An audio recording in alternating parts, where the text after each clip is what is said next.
கிறிஸ்துவுக்குள் அன்பானவர்களே, உங்களை சந்திப்பதில் மகிழ்ச்சி அடைகிறேன். 2 கொரிந்தியர் 4:6. இருளில் இருந்து வெளிச்சத்தை பிரகாசிக்க சொன்ன தேவன் இயேசு கிறிஸ்துவின் முகத்தில் உள்ள தமது மகிமையின் அறிவாகிய ஒளியை தோன்ற பண்ணும் பொருட்டாக எங்கள் இருதயங்களிலே பிரகாசித்தார். ஆம்பிரியமானவர்களே, நம் தேவனாகிய கர்த்தர் இருளில் இருந்து வெளிச்சத்தை பிரகாசிக்க சொன்ன தேவன். அவருடைய முகத்தில் உள்ள மகிமையின் அறிவு நம்முடைய இருதயங்களில் இருக்கிற அறியாமையை நீக்கி அது பிரகாசிக்க பண்ணுகிறது. எனவே ஒவ்வொரு நாளும் அவர் ஒளியாய் இருக்கிறது போல நாமும் அவரோடு கூட நடக்கும்போது ஒளியிலே நடக்கிறோம். அந்த ஒளியானது இருள் பற்றி கொள்ளாது.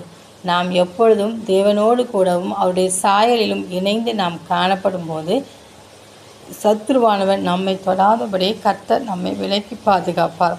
சத்துருவுக்கும் நம்மை கண்டு பயம் இருக்கும். இவர்கள் தேவனுடைய பிள்ளைகள், நாம் இவர்களை தொடுமோ என்றால் தேவன் நமக்காக யுத்தம் செய்வார் என்று சொல்லி.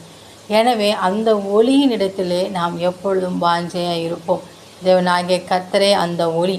அவர் நமக்கு வைத்திருந்த கட்டளைகளையும் கற்பனைகளையும் நிறைவேற்றி கை கொண்டு அதன்படி நாம் காணப்படும் போது அவர் நம்மை விட்டு விலகவும் மாட்டார், நம்மை கைவிடவும் மாட்டார்.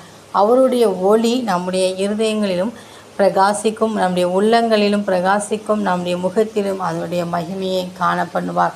எனவே நம்மிடத்திலே தேவன் கொடுத்திருக்கிற அந்த வெளிச்சம் இருளாகாதபடி ஒவ்வொரு நாளும் அவரிடத்திலே நாம் இணைந்து காணப்படும் போது மீண்டும் நாம் எப்பொழுதும் வெளிச்சமாய் காணப்படுவோம். சோர்வுகள், பலவீனங்கள், அசதிகள் வரும்போதும் அது குன்றினது போல் இருக்கும். ஆனால் அவரோடு கூட நாம் இணைந்து நிற்கும் போது முழு பலத்தோடு காணப்படுவோம்.